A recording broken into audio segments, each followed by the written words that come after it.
일본 크루즈선에서 코로나19 음성 판정을 받고 본국으로 돌아간 호주 승객 2명이 귀국 후 재검사에서 양성으로 결과가 뒤집혔습니다.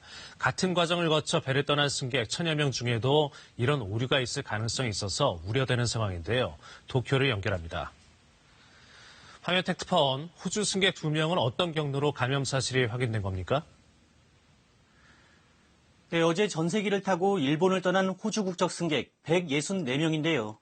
그런데 귀국 후에 6명이 발열 등의 증상을 보였고 이 가운데 2명이 확진 판정을 받았습니다. 귀국 전에 일본 정부가 실시한 검사에서 음성 반응이 나왔던 사람들인데 재검사 결과가 뒤집힌 겁니다. 격리 기간 중엔 추가 감염이 없다는 걸 전제로 일본 정부가 하선 결정을 내렸는데 이 예상이 빗나갔을 가능성이 제기됩니다. 그런데 호주 승객과 같은 과정을 거친 후에 배에서 내린 사람들이 많잖아요.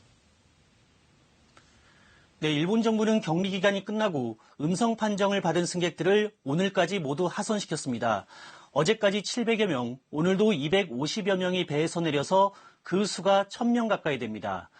하선자 대부분은 지하철과 택시 등 대중교통을 이용해 각자 집으로 흩어졌는데요. 자칫 호주 사례처럼 뒤늦게 검사 결과가 바뀔 경우 감염이 확산될 거란 우려가 나옵니다.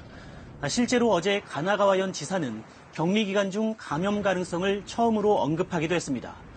일본 정부와 달리 미국과 한국, 호주 등은 예외 없이 귀국자 전원을 2주간 격리 조치하고 있습니다. 이 크루즈선 문제는 아직도 진행 중인 것으로 봐야겠군요. 일본 내 상황도 간단히 전해주시죠. 네, 홋카이도 신치토세 공항에서 검역 업무를 보던 40대 여성을 비롯해서 일본 전역에서 확진자 11명이 나왔습니다. 특히 이 가운데 3명은 어린이였는데요.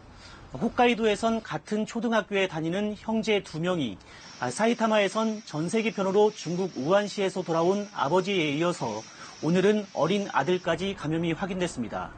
지금까지 도쿄에서 전해드렸습니다.